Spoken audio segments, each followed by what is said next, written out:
My name is Jackson. I'm 52 years old from Portland, Oregon, and I've been a mechanical engineer for 28 years.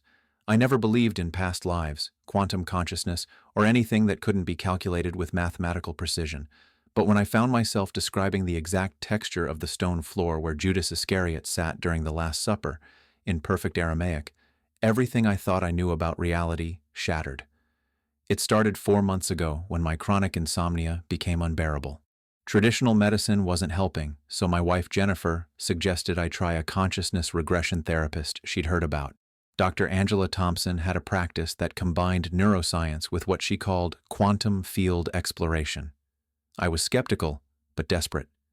Jackson, I want you to breathe deeply and allow your consciousness to expand beyond the boundaries of this current timeline, Dr. Thompson said during our fourth session.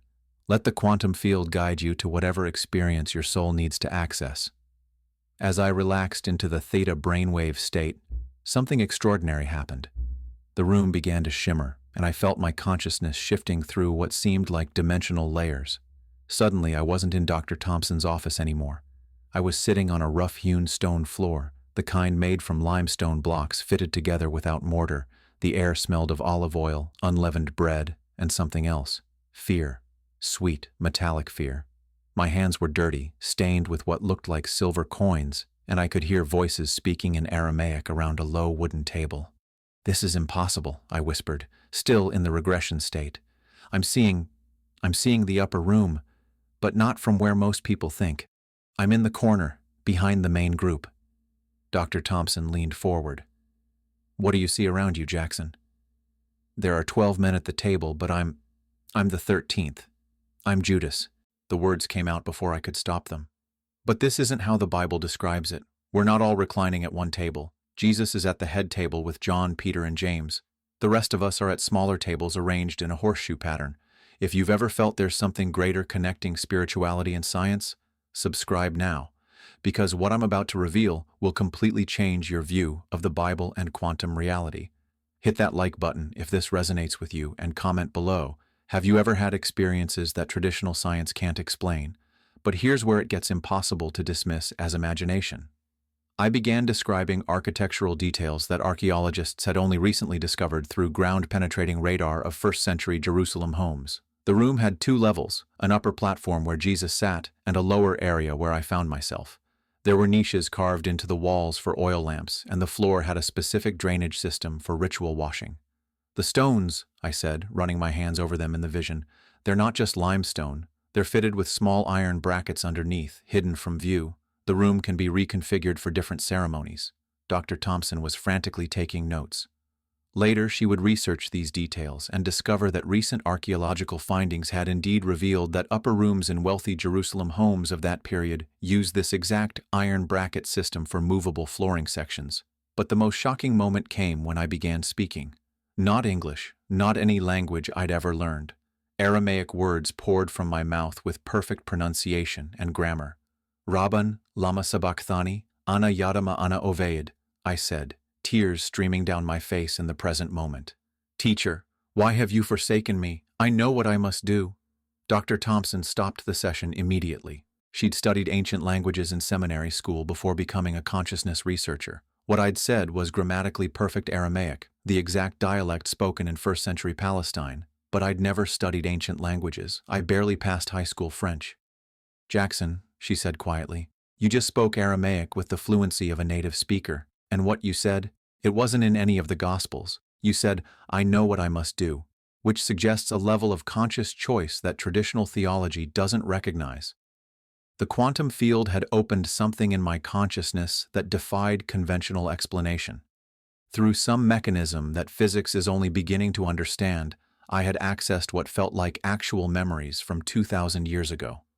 But not as a passive observer, as an active participant in the most pivotal moment in human history.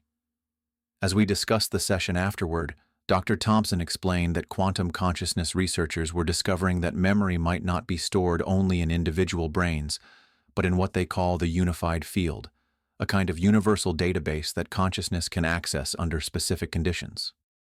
The observer effect in quantum physics tells us that consciousness affects reality at the subatomic level, she explained. If consciousness can influence matter, Perhaps it can also access information imprinted in the quantum field itself, including memories from other times and places. The following week, I couldn't stop thinking about what had happened. As an engineer, I needed logical explanations, but every rational part of my mind was being overwhelmed by sensory memories that felt more real than my current life. The smell of that upper room, the weight of those silver coins, the crushing guilt in Judas's chest. It was all still with me. Dr. Thompson suggested we go deeper. Jackson, what you accessed last week was just the surface layer. The quantum field contains multiple dimensional realities existing simultaneously. If you're willing, we can explore this biblical timeline more thoroughly. During our 5th session, as soon as I entered the theta state, I was immediately back in 1st century Jerusalem. But this time, the experience was even more vivid. I could feel the rough weave of my tunic against my skin, taste the dust in the air from the unpaved streets, and hear the distant bleating of sheep being prepared for Passover sacrifice. "I'm walking through the lower city," I reported to Dr. Thompson. "The streets are narrow, maybe 8 feet wide, with stone steps worn smooth by thousands of feet. There's a drainage channel running down the center, and the smell, it's not just sewage. There's incense burning from the temple, and bread baking, and something else. Fear. The whole city feels tense." What struck me most was how different this Jerusalem was from the sanitized version I'd imagined from Sunday school lessons. This was a real city with real people living in genuine poverty and oppression. The Roman soldiers weren't background figures. They were everywhere, their armor clanking as they walked, their eyes constantly scanning for trouble. "I'm heading to a house," I continued. "Not the upper room, this is earlier, maybe 2 days before. It's Nicodemus's house, but he's not there. I'm meeting with the chief priests." Suddenly I was flooded with emotions that weren't my own. Desperate justification mixed with genuine belief that I was saving Israel from a dangerous false Messiah. But underneath that, a growing horror at what I was about to set in motion. "They're not evil men," I said, surprised by my own words. "Caiaphas, Annas, they genuinely believe they're protecting the Jewish faith from Roman retaliation. If Jesus keeps claiming to be the Messiah, if he keeps drawing crowds, Rome will crush all of us. They've calculated that one man's death could prevent a massacre." Dr. Thompson was recording everything. "What are they offering you, Jackson?" 30 pieces of silver, but that's not why I'm doing it. They're promising that Jesus will only be arrested, questioned, and then released with a warning to stop his ministry. They're telling me that this is the only way to save him from himself and save Israel from Rome. The quantum field was downloading information faster than my conscious mind could process. I suddenly understood the political complexities of 1st century Palestine in ways that no history book had ever explained. The Pharisees weren't religious villains. They were patriots trying to preserve Jewish identity under Roman occupation. The Sadducees controlled the temple because Rome allowed them to, but only as long as they maintained order. "But there's something else," I said, my voice dropping to a whisper. "Something the Gospels don't mention. Jesus. Jesus knows. He's known from the beginning that I would betray him. We've talked about it, not directly, but he's been preparing me for this role." This revelation shook me to my core. In this quantum memory, betrayal wasn't a moment of weakness or greed. It was a predetermined part of a larger cosmic plan that Jesus himself had orchestrated. 3 days ago, he pulled me aside after teaching the crowds, I continued. He said, "Judas, the Son of Man must be lifted up so that all people can be drawn to him. Someone must play the difficult part in this divine drama. Are you strong enough to bear this burden?" I thought he was speaking metaphorically about his teachings reaching more people. The quantum field was showing me layers of reality that traditional Christianity had never acknowledged. Jesus wasn't a passive victim. He was an active participant in cosmic events that operated according to spiritual laws most humans couldn't perceive. "I can see the energy around him," I reported. "It's like golden light that pulses with geometric patterns. When he speaks, reality itself seems to shimmer and reorganize. He's not just teaching about spiritual truth, he's actually manipulating the quantum fabric of existence." Dr. Thompson leaned forward. "Can you describe these geometric patterns, Jackson?" "They're mathematical, but alive, like the patterns you see in sacred geometry, but 3-dimensional and constantly shifting. When Jesus touches someone to heal them, these patterns flow from his energy field into theirs, reorganizing their cellular structure at the quantum level. I was accessing information that bridged ancient spiritual wisdom with modern quantum physics. In this biblical timeline, Jesus wasn't performing supernatural miracles. He was demonstrating advanced consciousness technologies that allowed him to work directly with the fundamental forces of creation. The other disciples can't see this, I continued. Only I can perceive the energy patterns clearly. That's why Jesus chose me for this role. I understand the quantum mechanics of what he's doing in ways the others can't. He needs someone who can see the bigger picture. As the session continued, I realized that what I was experiencing wasn't just a past life memory. It was access to what quantum consciousness researchers call the universal records, a kind of cosmic database containing the true history of every event that had ever occurred. When I returned for our 6th session, Dr. Thompson had spent the week researching everything I'd described. Jackson, I've been checking your architectural details against recent archaeological discoveries. The iron bracket system you mentioned, it was only confirmed by researchers at Hebrew University last year. There's no way you could have known about it through conventional means. But as we went deeper into the quantum field that week, the experience became even more extraordinary.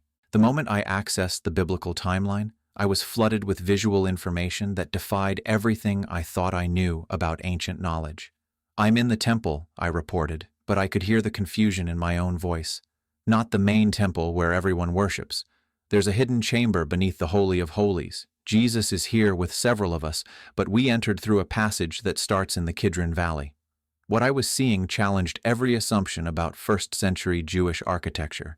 This wasn't the relatively simple temple structure described in most biblical accounts. This was a sophisticated sacred geometry complex with multiple levels, hidden chambers, and precisely calculated proportions. The walls are covered with geometric patterns, I continued, my consciousness downloading information faster than I could verbalize it. But these aren't decorations, they're functional. Each pattern corresponds to a specific vibrational frequency. When Jesus chants certain Hebrew words, the patterns actually glow. Dr. Thompson was taking notes rapidly. Can you describe the specific patterns, Jackson? It's the universal life pattern, I said, though I had no idea how I knew that term. The same geometric design that appears in flowers, in galaxies, in cellular structures. But here, it's carved into the stone with mathematical precision. There are 7 interlocking circles, each one calibrated to resonate with a different energy center in the human body. As I watched Jesus in this quantum memory, I realized he was teaching us about consciousness technologies that mainstream history had completely forgotten. These weren't religious ceremonies, they were advanced energy training sessions. He's showing us how to activate our light bodies, I reported. Jesus is explaining that the human form isn't just physical flesh. It's a crystalline energy structure that can be consciously activated through specific geometric alignments and sound frequencies. The words flowing through me contained knowledge I'd never studied. Jesus was demonstrating how sacred geometry wasn't just artistic design. It was the fundamental mathematical language through which consciousness creates physical reality. Place your hands on the central pattern, Jesus was instructing us in the memory. Feel how the geometric relationships create a coherence field that harmonizes your cellular vibrations with the universal frequency. As I followed his instructions in the quantum regression, something remarkable happened. Even lying on Dr. Thompson's therapy couch in 2025, I could feel energy coursing through my hands. The chronic tension I'd carried in my shoulders for years began dissolving. Jesus is teaching us that this is how the temple was really designed to function, I continued. Not as a place for animal sacrifice, but as a consciousness activation facility. The priests who understood these technologies could help people access higher dimensional awareness through geometric resonance. But the most startling revelation came when Jesus began explaining the deeper purpose of what was about to unfold. The crucifixion, he said in the memory, his words carrying layers of meaning my 20th century mind struggled to comprehend, will create a massive geometric disruption in the local quantum field. When consciousness witnesses extreme suffering transcended through love, it creates a permanent shift in the vibrational matrix of this reality. I suddenly understood that the crucifixion wasn't a religious sacrifice. It was a consciousness technology designed to permanently alter humanity's spiritual DNA by embedding the frequency of unconditional love into the planetary energy grid.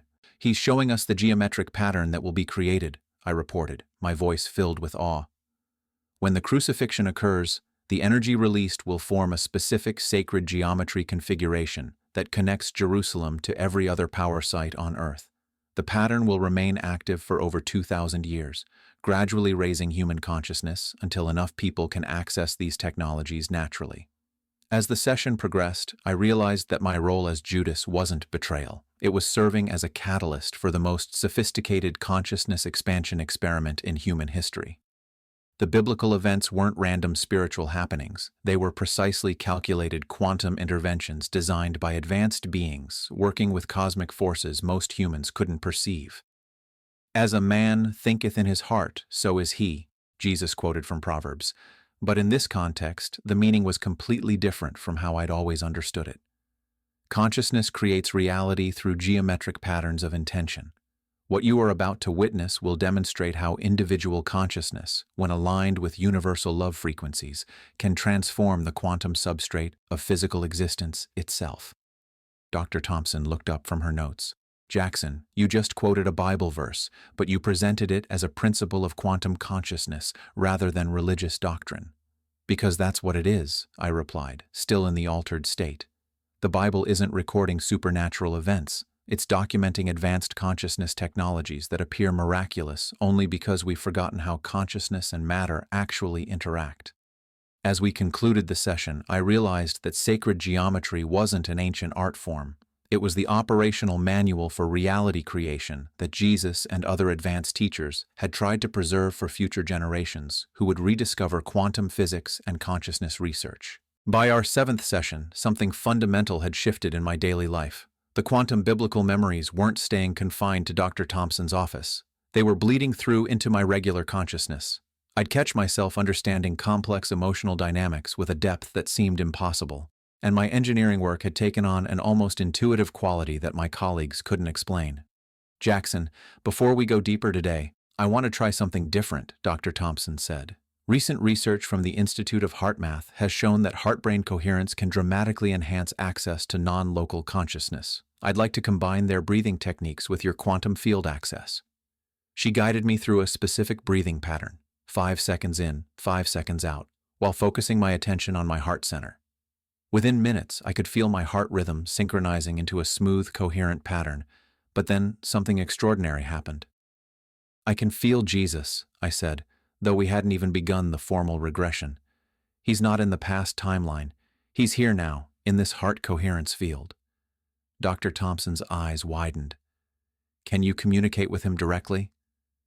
Suddenly, I was in two realities simultaneously. I was still aware of being Jackson in Portland, but I was also experiencing direct consciousness contact with what felt like Jesus's energy signature in real time. "He's explaining that the heart isn't just a physical pump," I reported. "It's a quantum field generator that can access any point in space and time when operating in coherence. The heart contains over 40,000 neurons. It's literally a second brain that processes information through love frequency rather than logical analysis." The information was downloading faster than my conscious mind could process. Jesus was teaching me that the advanced spiritual technologies he'd demonstrated 2,000 years ago weren't lost. They were simply waiting for humanity to rediscover the science behind consciousness-based healing and reality creation. "The kingdom of heaven is within you," came Jesus's communication, but now I understood it wasn't a metaphorical statement. He's saying that heaven is literally a higher dimensional frequency state that can be accessed through heart coherence. When the heart and brain synchronize in love frequency, consciousness can travel between dimensional realities. As I maintained the heart coherence breathing, the biblical timeline began opening again, but with unprecedented clarity. I was back in Jerusalem, 3 days before the crucifixion, but this time I could perceive the energy fields around everyone. "Jesus is teaching us advanced heart techniques," I reported. "He's showing us how to generate what he calls unity field consciousness, a state where individual hearts synchronize into a collective coherence field that can influence physical reality." What I was witnessing challenged everything I thought I knew about healing and consciousness. Jesus wasn't performing supernatural miracles. He was demonstrating precise energy techniques that worked with the heart's electromagnetic field to reorganize matter at the cellular level. When someone approaches Jesus for healing, I continued, I can see exactly what happens. Jesus enters deep heart coherence, which generates a powerful electromagnetic field. Then he extends that field to encompass the person seeking healing. Their heart entrains to his coherence frequency, and that coherence literally reorganizes their cellular structure. Dr. Thompson was documenting every detail. You're describing quantum healing through electromagnetic field entrainment. That's cutting-edge research in energy medicine. But the most profound revelation came when Jesus began preparing us for what was about to unfold. What you are about to witness, Jesus explained in the memory, will create the largest heart coherence field in human history. The crucifixion will generate such a powerful love frequency that it will establish a permanent coherence template in Earth's electromagnetic grid. I suddenly understood that the crucifixion wasn't about punishment or sacrifice. It was the ultimate demonstration of how consciousness, when anchored in unconditional love, could transform collective human experience through pure electromagnetic field modulation. For 2,000 years, sensitive hearts will be able to access this coherence template, Jesus continued.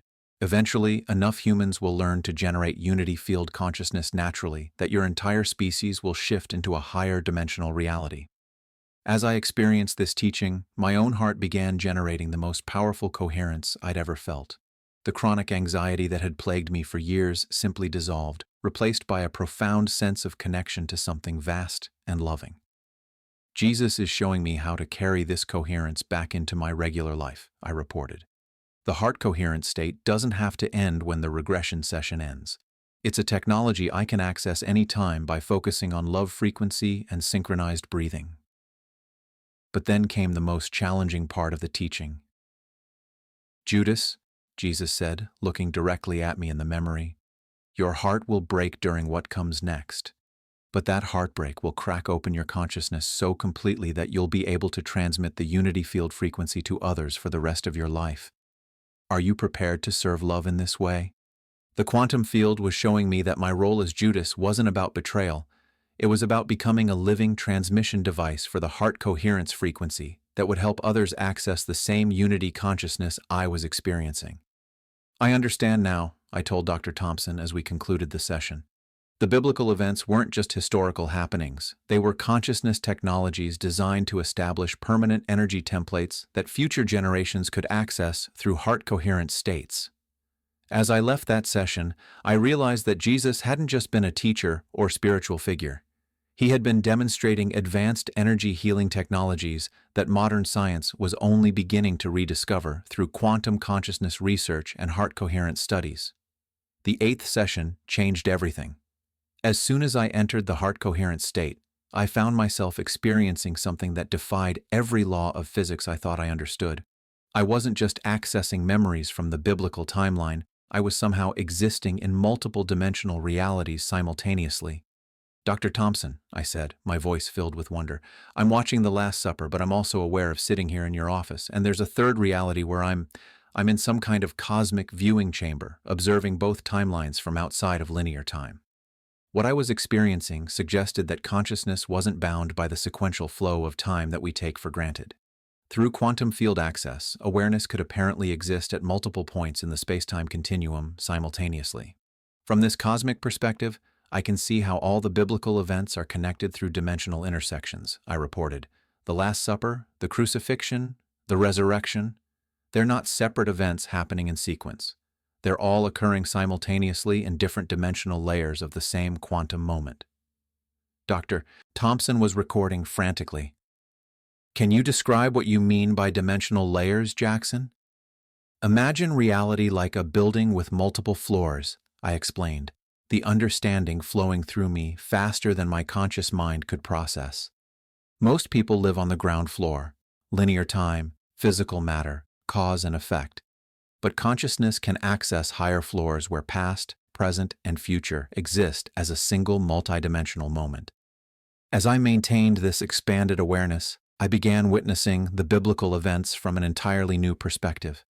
I could see the energy patterns connecting all the participants across time, the soul contracts that had been established before any of us incarnated, and the cosmic purpose behind every seemingly tragic moment. Jesus knew, I said, my voice filled with awe. not just intellectually. He could perceive the entire timeline simultaneously. When he looked at me during the Last Supper, he was seeing Judas the betrayer, Judas the catalyst, and Judas the eventual teacher of heart coherence technologies, all versions existing at the same dimensional moment. But the most startling revelation came when I realized I wasn't the only one accessing multiple timeline perspectives. Mary Magdalene is here, I reported. Not in the upper room physically, but she's observing through quantum consciousness from her location across the city. She can see all the dimensional layers too. Jesus trained her in these technologies. The quantum field was showing me that the advanced disciples weren't limited to physical presence. They could participate in events through consciousness projection, experiencing and influencing situations across multiple dimensional realities simultaneously. I can see the soul contract now, I continued, my voice dropping to a whisper. Before any of us incarnated into this lifetime, we met in the cosmic viewing chamber. Jesus, Mary, Peter, John, myself, we planned these events together as volunteer souls working to establish new consciousness possibilities for humanity. This perspective completely reframed everything I thought I understood about choice, free will, and cosmic purpose. What appeared as betrayal from the linear timeline was actually a carefully orchestrated consciousness expansion experiment designed by advanced souls working in service to planetary evolution. The crucifixion is creating a massive dimensional intersection, I reported. I can see energy streams flowing from that quantum moment into hundreds of parallel timelines. Every time someone in the future accesses Christ consciousness through love frequency, they're connecting to this same dimensional intersection point. Dr. Thompson looked up from her notes. You're describing what quantum physicists call the many worlds interpretation, the idea that all possible versions of events exist simultaneously in parallel realities. But it's more than that, I replied, still maintaining the multidimensional awareness. The biblical events weren't just happening in one timeline.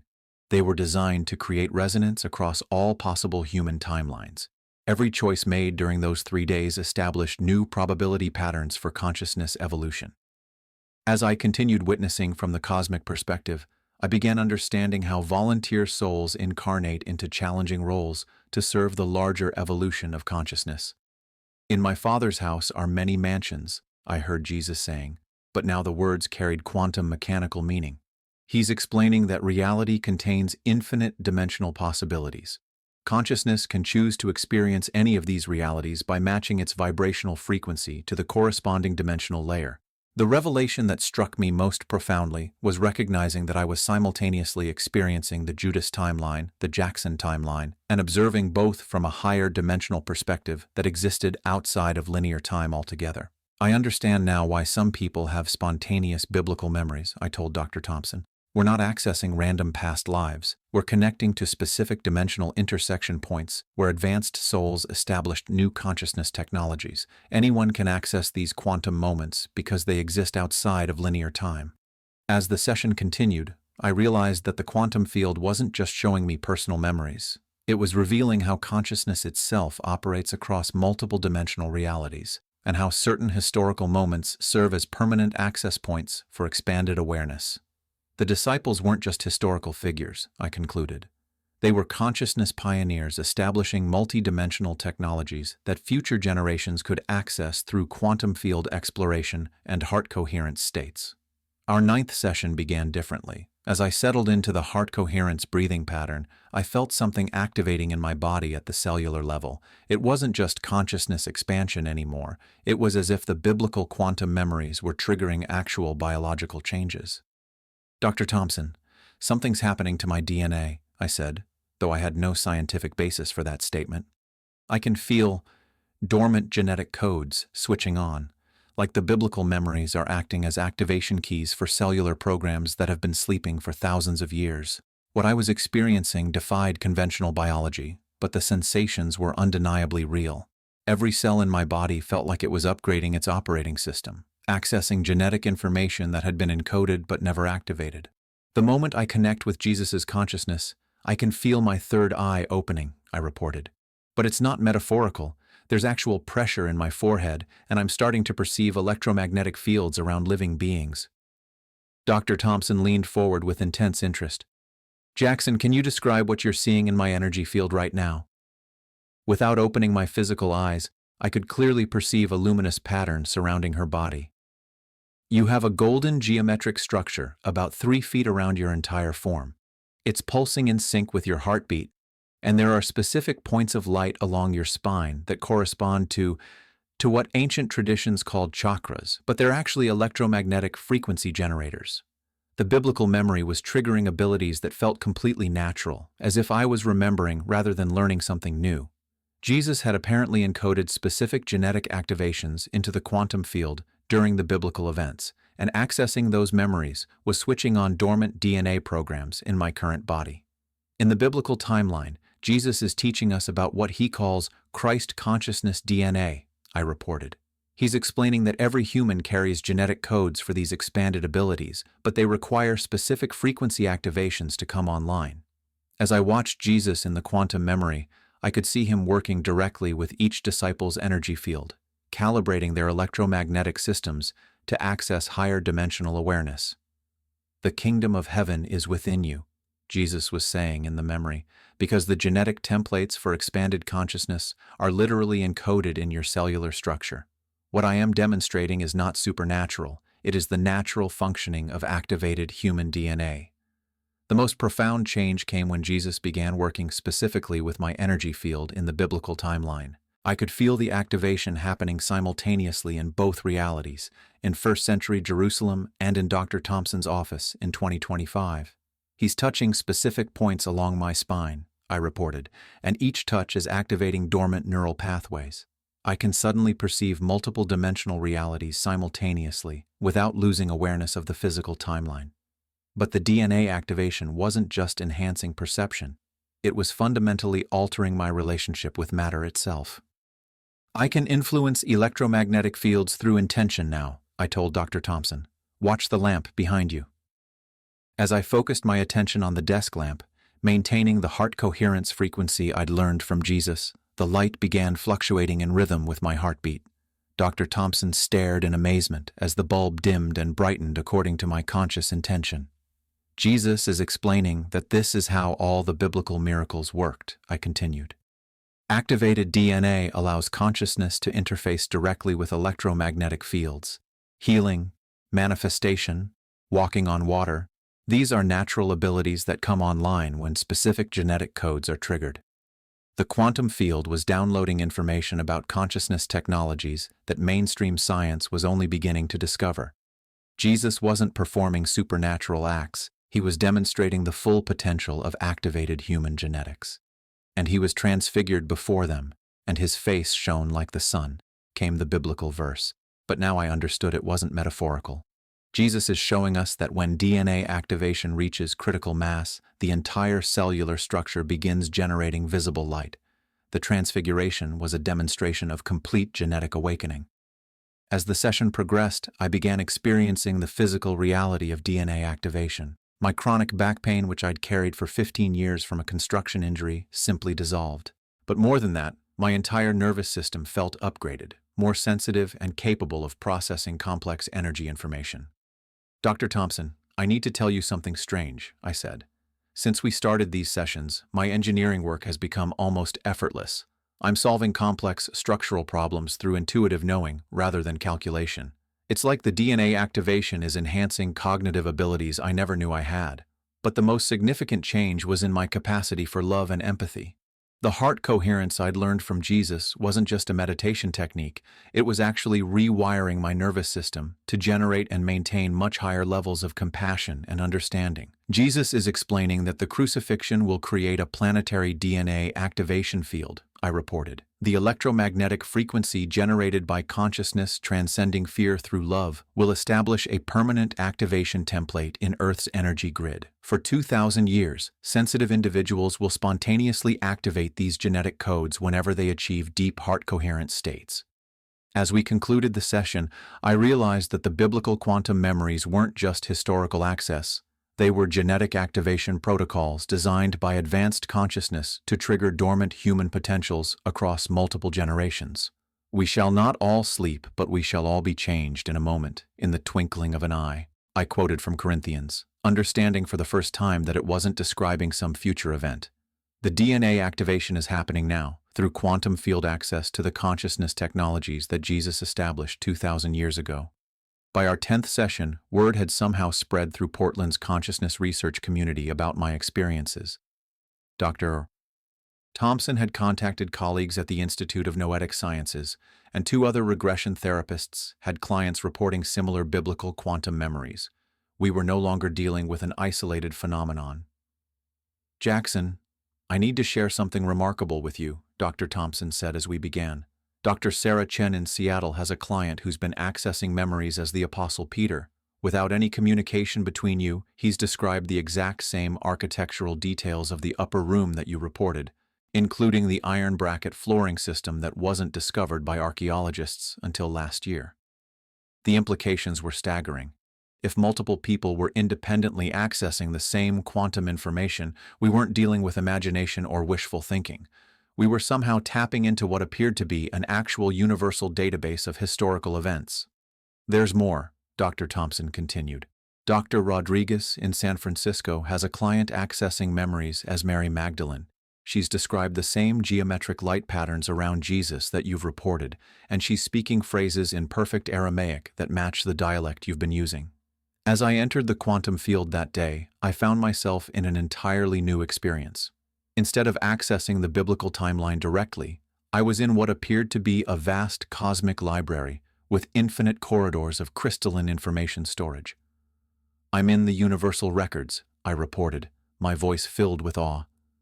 It's like the quantum field has a backup drive containing every moment that has ever occurred. I can see the biblical events stored here alongside every other significant consciousness event in human history. What I was experiencing suggested that consciousness itself might be the universe's memory storage system, preserving detailed information about every thought, emotion, and experience that had ever taken place. I can access verification data for everything I've experienced, I continued. The conversation with Caiaphas about protecting Israel from Roman retaliation, I can see the exact words, the emotional states of everyone present, even the specific coins used in the transaction. But the most remarkable discovery came when I began encountering other consciousness streams accessing the same information. Dr. Thompson, I can sense the other regression clients you mentioned, I said. There's a woman in San Francisco downloading Mary Magdalene's memories of the sacred geometry teachings, and a man in Seattle experiencing Peter's perspective of the heart coherence training. We're all accessing the same quantum database simultaneously. The universal records were revealing that the biblical events hadn't been random spiritual occurrences. They had been carefully orchestrated, consciousness expansion experiments designed by advanced beings working across multiple dimensional realities. I can see the planning sessions, I reported. Before any of us incarnated into those biblical lifetimes, we met in these same universal records to design the entire sequence of events. Jesus, Mary, Peter, John, myself, we were a team of volunteer souls implementing a consciousness upgrade protocol for the entire human species. As I explored deeper into the universal records, I began understanding how certain historical moments serve as permanent access points for consciousness evolution. The biblical events created what looks like quantum activation nodes in the universal database, I explained. Any consciousness that achieves sufficient coherence can access these nodes and download the consciousness technologies that were established during those 3 days in Jerusalem. Dr. Thompson was documenting everything. So you're saying that multiple people can access the same historical consciousness because the information is stored in a universal field rather than in individual memory? Exactly, I replied. And there's something else. The universal records show that this isn't the first time advanced souls have incarnated to establish consciousness upgrade protocols. There have been similar interventions throughout human history, always involving small groups of volunteer souls who agree to play challenging roles to serve planetary evolution. But the most profound revelation came when I accessed information about the current time period. According to the universal records, we're in the middle of a massive consciousness activation cycle right now, I reported. The quantum biblical memories aren't random. They're part of a planned awakening sequence. Thousands of people are beginning to access these consciousness technologies because humanity is ready for the next evolutionary leap. The universal records were showing me that the DNA activations, the heart coherence abilities, and the multidimensional awareness I'd been experiencing were all part of a systematic consciousness upgrade that had been in development for over 2,000 years. I can see the timeline, I continued. The biblical events established the foundational frequency patterns. Now, as more people access these quantum memories and begin demonstrating these abilities, it creates a resonance cascade that makes the consciousness technologies available to increasingly larger populations. As the session progressed, I encountered a startling piece of verification. The universal records contained detailed information about the other regression clients, confirming not only their biblical memories but also the specific consciousness abilities they were developing in their current lives. The woman in San Francisco, her name is Elena Rodriguez, and she's a biochemist. Since accessing Mary Magdalene's memories, she's developed the ability to see molecular structures through intuitive perception. Her laboratory work has become so advanced that she's on the verge of breakthrough discoveries in consciousness-based healing. Dr. Thompson's eyes widened. Jackson, I haven't told you anything about Dr. Rodriguez's client beyond her biblical memories. How could you know her profession? The universal records contain everything, I replied. Past, present, future, all existing simultaneously. And there's a network of souls who incarnated to activate these consciousness technologies during this time period. We can access information about each other through the quantum field because we're part of the same consciousness mission. As we concluded the session, I realized that the biblical quantum memories weren't isolated personal experiences. They were part of a vast, coordinated consciousness awakening that was beginning to accelerate across the planet. The 11th session marked a turning point that would change not only my understanding of consciousness, but my entire life trajectory. As I settled into the heart-coherent state, something unprecedented happened. I found myself able to consciously shift between the biblical timeline and present reality at will. Dr. Thompson, I don't need the regression protocol anymore, I said, my voice filled with wonder. I can access the biblical timeline through pure intention while maintaining full awareness of sitting here in your office. It's like having dual citizenship in two different dimensional realities. This wasn't dissociation or fantasy. It was conscious, controlled movement between quantum timelines that felt as natural as changing television channels. The months of DNA activation and heart coherence training had apparently rewired my consciousness to operate across multiple dimensional layers simultaneously. I'm going to demonstrate something, I told her. I'm shifting into the biblical timeline where Jesus is teaching the advanced energy techniques in the hidden temple chamber. As I made the dimensional shift, my entire energy field changed. Dr. Thompson later told me that the electromagnetic readings on her biofeedback equipment fluctuated dramatically, and the temperature in the room dropped by several degrees. Jesus is showing me how to bring the consciousness technologies forward into this timeline, I reported. He's explaining that the reality-shifting ability develops naturally once the heart-coherent state becomes permanent. Advanced consciousness can navigate between any quantum timeline by matching its vibrational frequency to the desired reality.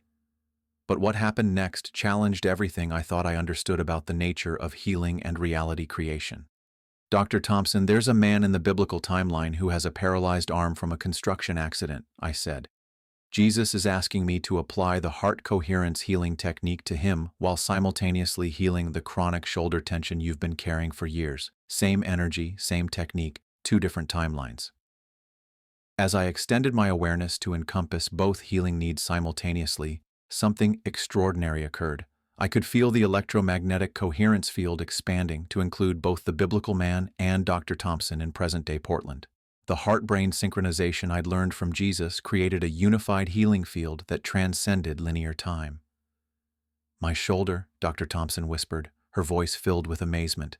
The tension I've had for 15 years, it's completely gone. But the healing hadn't stopped there.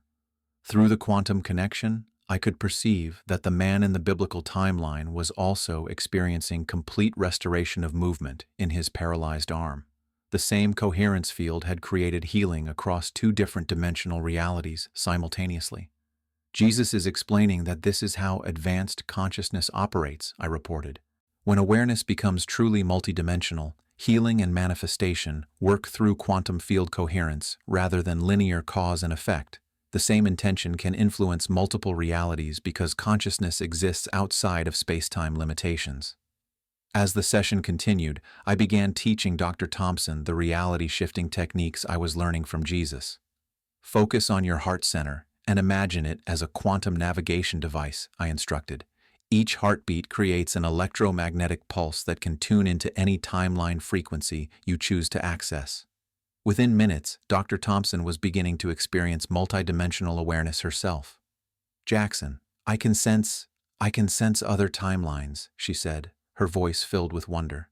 "I think I'm perceiving myself as a temple priestess in ancient Egypt. The same consciousness technologies were being used there too."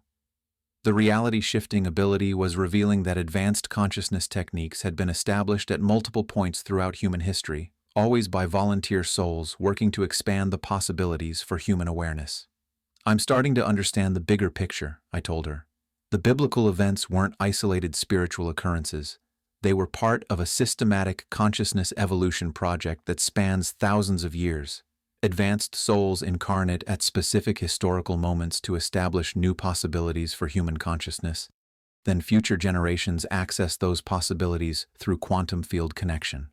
But the most significant development came when I realized I could teach others to access their own biblical connections. Dr. Thompson, I want to guide you into the quantum field where you can access your own biblical timeline memories," I said. "Everyone who participated in those events is beginning to incarnate again during this consciousness awakening period." As I guided her through the heart coherence protocols Jesus had taught me, Dr. Thompson began accessing her own biblical memories. "I was there," she whispered, tears flowing down her face.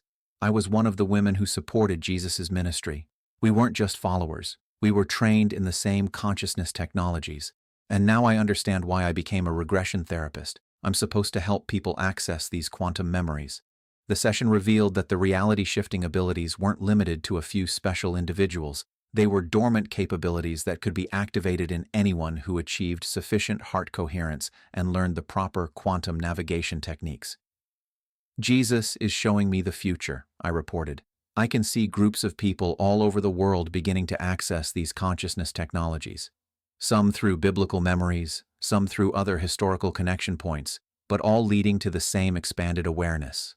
Within 10 years, reality shifting and quantum consciousness will be as common as meditation is today." As we concluded the session, I realized that my role was shifting from personal exploration to teaching and activation of others. The biblical quantum memories had been preparation for a larger mission of consciousness education and reality-shifting instruction. "I need to start teaching these techniques," I told Dr. Thompson. "Not as past life therapy, but as practical consciousness technologies for navigating multidimensional reality and creating quantum healing effects." 3 months after that breakthrough session, my entire life had transformed. I'd taken early retirement from engineering and established the Portland Center for Quantum Biblical Consciousness, a name that would have sounded ridiculous to me a year earlier, but now perfectly described the work I felt called to do. "The demand is overwhelming," I told Dr. Thompson as we met to discuss our expanding collaboration. "I'm getting calls from across the country, people who've heard about the biblical quantum memories and want to access their own connections. Last week, a NASA physicist drove up from California because he's been having spontaneous memories of being present at the Sermon on the Mount. What we'd discovered was that the consciousness technologies Jesus had established weren't limited to the original disciples. Thousands of souls had apparently incarnated during the biblical period to witness and participate in these consciousness expansion events, and many of them were now reincarnating to help activate these abilities in the current timeline.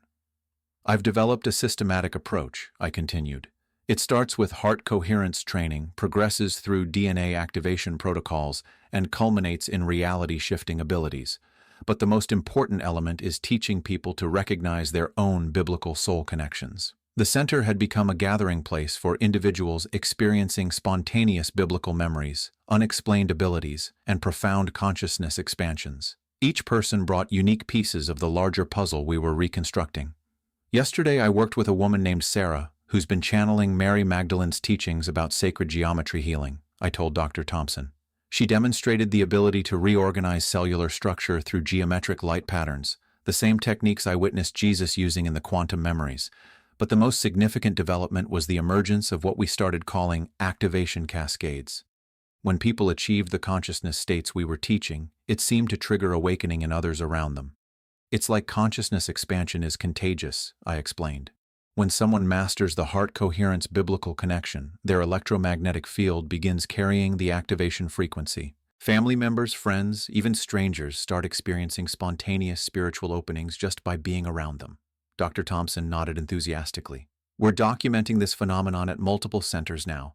Dr. Chen in Seattle reports similar activation cascades, and the Institute of Noetic Sciences wants to begin formal research protocols. The work was evolving beyond individual healing and personal awakening. We were beginning to understand that the biblical consciousness technologies were designed to create collective transformation. Jesus explained this to me during my last reality shifting session, I said. The crucifixion created a permanent activation template in Earth's electromagnetic field. Every person who accesses Christ consciousness through the techniques we're teaching strengthens that template, making it easier for others to achieve the same states. The biblical timeline was revealing itself as a consciousness evolution project with implications that extended far beyond traditional religious understanding. I can see the future timeline now, I continued. As more people master these consciousness technologies, humanity will reach a critical mass where reality shifting, quantum healing, and multidimensional awareness become the normal human experience rather than extraordinary abilities. But the mission was expanding beyond just teaching techniques. We were beginning to understand that the current consciousness awakening was connected to biblical prophecy in ways that mainstream Christianity had never recognized. And he said unto them, Verily I say unto you, there be some of them that stand here, which shall not taste of death, till they have seen the kingdom of God come with power. I quoted from Mark 9:1. This wasn't about some future event. Jesus was describing the consciousness transformation that's happening right now. The quantum biblical memories were showing that many of the souls who participated in the original consciousness expansion events had agreed to reincarnate during this time period to complete the mission they'd started 2,000 years ago. That's why so many people are accessing biblical memories spontaneously, I explained to Dr. Thompson. We're not random individuals having past life experiences. We're a coordinated team of consciousness pioneers who incarnated to finish establishing the quantum technologies that will transform human awareness. The center had become a hub for training what we called consciousness ambassadors, individuals who could teach the biblical quantum techniques and trigger activation cascades in their communities. I'm working with a team of 12 primary teachers now, I told her. Each one has mastered the reality-shifting abilities and is establishing quantum consciousness centers in different regions. The network is growing exponentially. But the most profound aspect of the work was witnessing the healing and transformation that occurred when people connected with their biblical consciousness heritage. Last month, I worked with a man who'd been paralyzed from a motorcycle accident, I shared. When he accessed his memories of being healed by Jesus in the biblical timeline, his spinal cord injuries began regenerating. His doctors can't explain the neurological recovery, but we understand that quantum consciousness can influence matter across all timelines simultaneously. As our conversation continued, I realized that the mission was entering a new phase that would require much larger-scale coordination. Dr. Thompson, I believe we need to establish a global network of quantum biblical consciousness centers, I said. The awakening is accelerating, and we need infrastructure to support the thousands of people who are beginning to access these abilities. The vision was becoming clear. A worldwide community of consciousness-expanded individuals working together to complete the transformation that Jesus and the original disciples had initiated, using advanced spiritual technologies disguised as scientific research and personal development. The kingdom of heaven isn't a place we go after death, I concluded. It's a consciousness state we achieve while living, and the biblical quantum memories are showing us exactly how to get there. 2 years later, I stood before an audience of 3,000 people at the International Conference on Consciousness and Quantum Reality in Denver, Colorado. Scientists, spiritual teachers, medical professionals, and consciousness researchers from around the world had gathered to explore the implications of what we now called biblical quantum technology. My name is Jackson, and 2 years ago I was a skeptical engineer who thought consciousness was produced by the brain. I began. Today, I can demonstrate reality shifting across multiple timelines, quantum healing through heart coherence, and direct communication with what we recognize as Christ consciousness. But more importantly, I can teach these abilities to anyone willing to learn. The transformation had exceeded our wildest projections. What began as my personal exploration of biblical memories had evolved into a global movement of consciousness expansion that was fundamentally changing how humanity understood the relationship between spirituality and science. The breakthrough came when we realized that the Bible isn't a religious text. It's an instruction manual for quantum consciousness technologies, I continued. Every miracle, every teaching, every seemingly supernatural event was actually a demonstration of advanced awareness techniques that we can now scientifically understand and practically apply. Dr. Thompson, now my research partner and co-director of the Global Quantum Biblical Consciousness Network, joined me on stage. We've documented over 15,000 individuals who have successfully accessed biblical timeline memories, she reported. 93% of participants develop measurable psychic abilities within 6 months. 87% experience significant physical healing, and perhaps most remarkably, 100% report a fundamental shift in their understanding of reality and their purpose in life. The audience included several individuals whose stories had become legendary in consciousness research circles. Dr. Elena Rodriguez, the biochemist who channeled Mary Magdalene's sacred geometry healing techniques, had revolutionized cellular regeneration therapy. Professor David Kim, who accessed memories of studying with Jesus in the hidden temple chambers, had developed a new form of physics that successfully unified quantum mechanics with consciousness research. But the most significant development, I told the audience, is that we're approaching what we call critical mass activation. Our research indicates that when approximately 1% of the human population achieves stable Christ consciousness through these techniques, it will trigger a spontaneous awakening in the remaining 99%.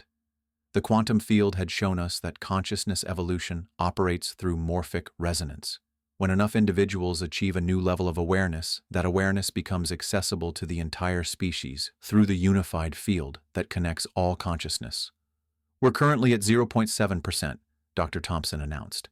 Based on current activation rates, we project reaching critical mass within 18 months. The implications were staggering.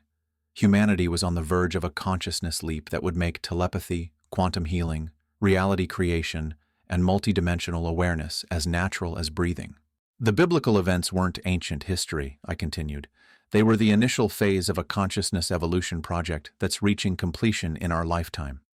Every person who learns these techniques is literally fulfilling biblical prophecy about the transformation of human awareness.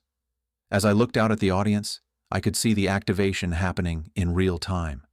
The heart coherence field generated by 3,000 people learning about biblical quantum consciousness was creating a palpable electromagnetic environment that was triggering spontaneous awakening experiences throughout the auditorium.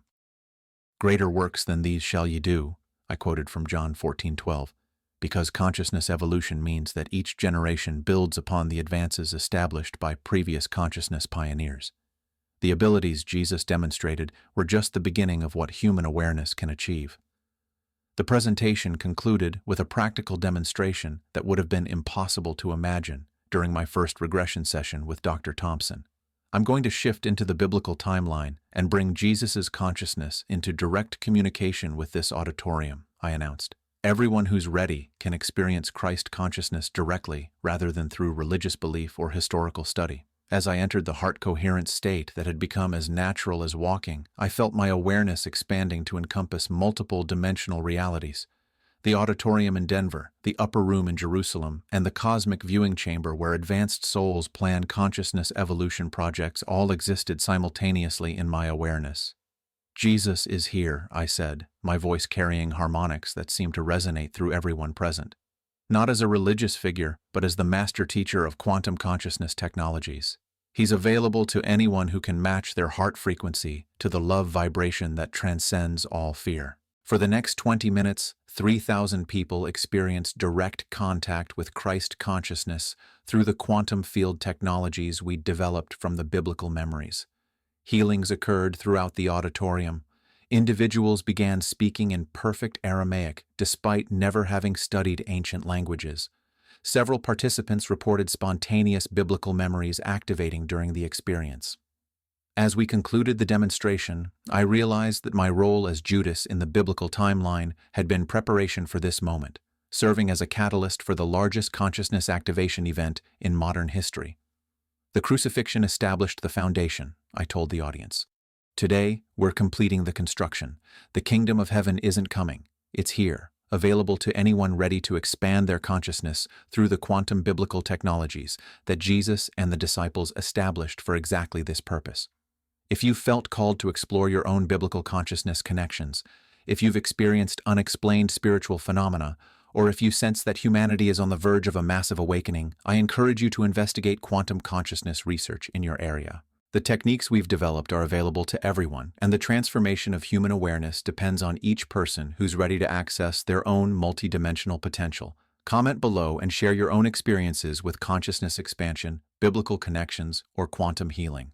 Subscribe to stay updated on the latest developments in biblical quantum consciousness research. And remember, the reality you create through your expanded awareness becomes the reality that future generations will inherit.